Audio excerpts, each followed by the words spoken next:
There are leaders and there are managers in institutions. Leaders have the vision, managers are charged with implementing. Leaders are big thinkers.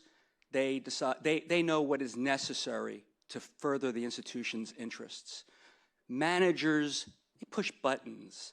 They do what's necessary to pull levers. They do what the leaders say needs to be done. They get it done. Well, you all, City Council, you're the leaders of this city. And this city is more than its economy. This city is more than its budget. This city is its residents. It's a small city. It's a tight city. It's a tight community. And the residents in this city have suffered a catastrophe. The city has too, but they've suffered a catastrophe. And this is an unusual year. This is an unusual budget opportunity. Be leaders. The city manager will get it done. That's her job. The city manager and her staff should not be dictating to the leaders how to lead this community through this tragedy. It's the other way around. So, with respect to the fee waivers, it is, in the grand scheme of things, a small accommodation for this city to help the residents who have lost their homes. Primary residencies should not have to pay the city for permissions to rebuild the houses that were taken from them. If the city ends up succeeding in its lawsuit that it's going to be filing, it'll get those fees back from SCE, which is who should pay for them. I understand that there's a good probability, by the way, that everyone who's suing SCE will succeed, but they're not succeeding today. And as far as cash management, the city has a much better opportunity to manage its cash than do the residents who've lost their homes. So I can't implore you stronger to think about the people. They're not line items, they're not dollars, they're human beings. You live here, you appreciate your community. You understand that it's more than what dollars come in and what dollars go out. Now, I understand that the city has suffered losses and the city is going to be short, has a reserve, and again, the city's going to be filing a lawsuit. You know, a lot of people who have suffered losses in this fire are banking, not on 100% recovery, but banking on the probability, the high probability, that a meaningful percentage of what they've lost will come back in the future. I would think that your attorneys have told you that's the probability. Nobody would be foolish enough to bank on that as a guarantee.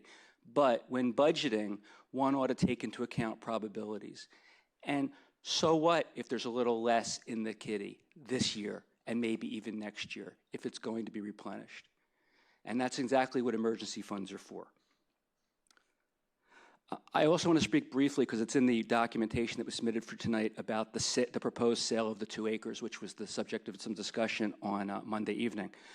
The documents that were submitted in connection with this meeting say 2 things. They say the city is in negotiations for the sale of those 2 acres. As I understood it, this council, the leaders, the instructors, did not direct that the city engage in those negotiations. But the report to this council says the city is in negotiations.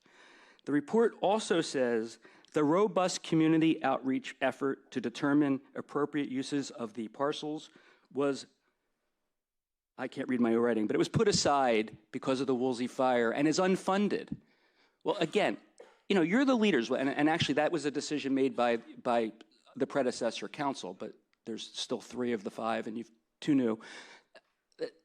This council directed that there be a robust public outreach, and someone has decided, simply unilaterally decided, not to do that.